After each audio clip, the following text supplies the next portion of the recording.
Hello, good day everyone.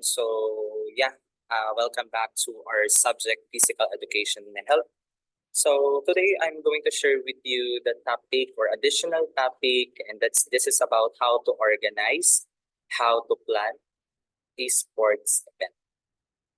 Without further ado, let's begin our discussion because later we will have review quiz for this lesson. Let's learn together with understanding interests. Additional information lang naman po. Okay. Wait for a while. I'm sharing my presentation. All right.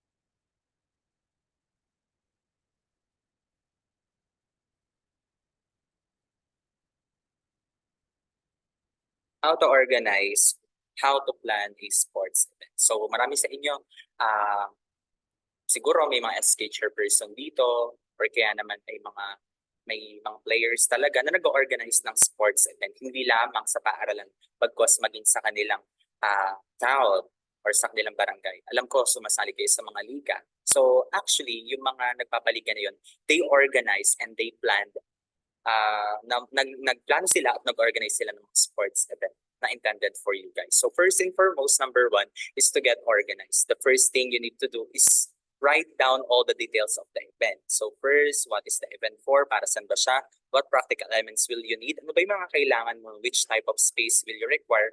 Gaano ba kalaki yung space or court na kailangan mo? Kasi baka mamaya sobrang dami naman ng lalaro. So, ibig sabihin, marami rin manonood from iba't ibang barangay ba, something like that. What's the budget for the event? Siyempre, kailangan ng budget dyan. For example, basketball. May victory ball dyan. So, what's the purpose of the event?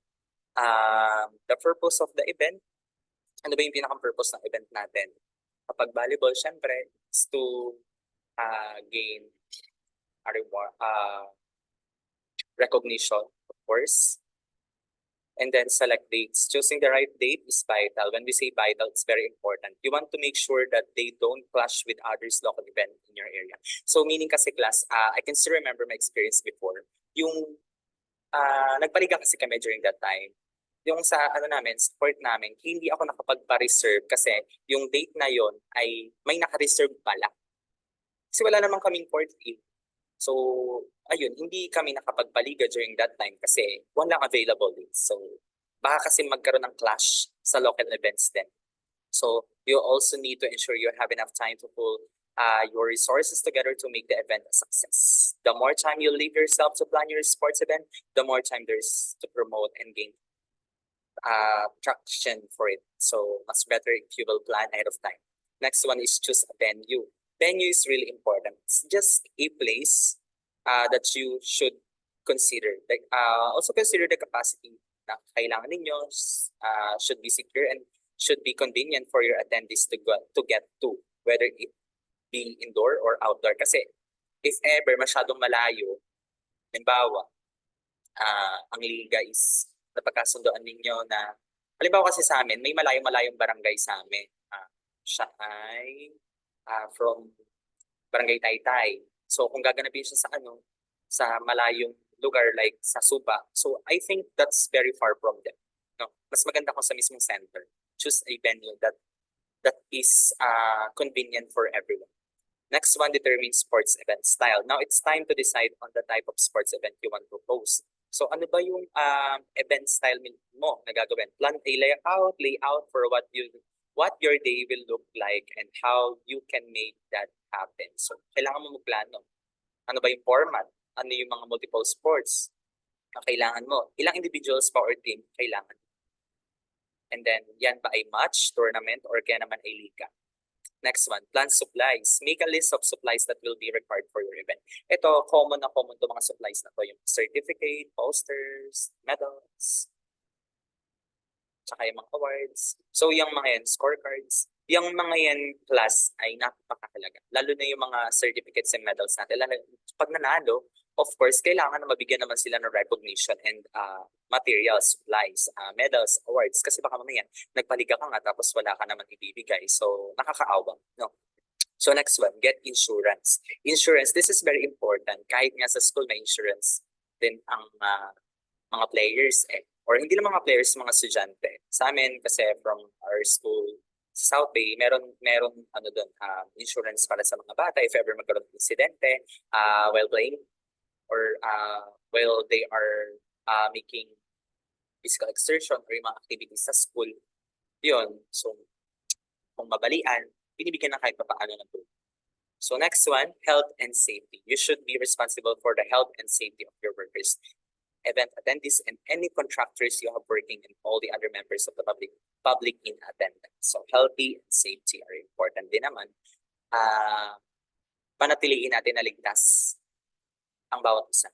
Kahit na sabihin nyo kayong estudyante, but still you have the opportunity and you have the responsibility to take care of your team.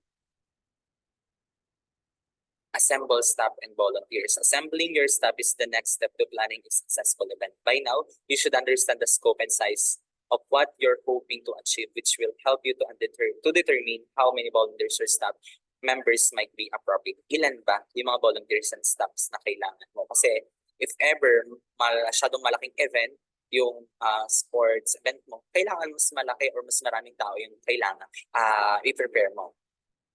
Reserve officials and referees. Be sure to reserve the sports official you will need in the tournament. If you want a legitimate event, you need legitimate referees and officials. So of course, alam nga naman maglagay ka doon gaya class ng referee or ng official na hindi alam mismo yung laro. Kaya kinakailangan someone na kukunin mo has credentials sa kanyang pagre-refereehan. Yan. So, yeah. Kailangan mas may alam siya. Kasi paano niya masasabi na, ito, panalo na to, kung hindi niya alam yung rules ng isang laro.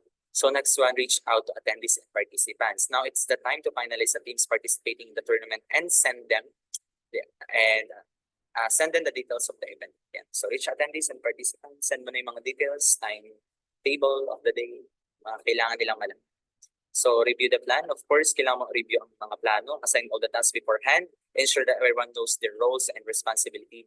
You must expect or you should expect smooth transition, smooth event kung maibibigay mo ito sa kanila na mas maaga at mas maayos yung plan. Invite local press. So your work hard to plan the event. So consider inviting the local press. Kung kailangan sobrang laking event, yeah, mas maganda kung mag-invite ka ng mga local press. Not only that, but you get great traction and will be able to tangibly measure the success of your event. Review quiz. So yan, pakisagot na lang. Again, pakisagutan ito saan? Sa user. Ano ba ito? 1 to 13 lang naman. So, sagot na lang. Makikilagay sa 1/4. So, yan. I-post nyo na lang yung video para masigutan nyo siya ng 4, 5, 6, 7. Yan. 13. So, ito yung type of exam natin for physical education. Multiple choice, 1 to 13. Matching type, 14 to 28.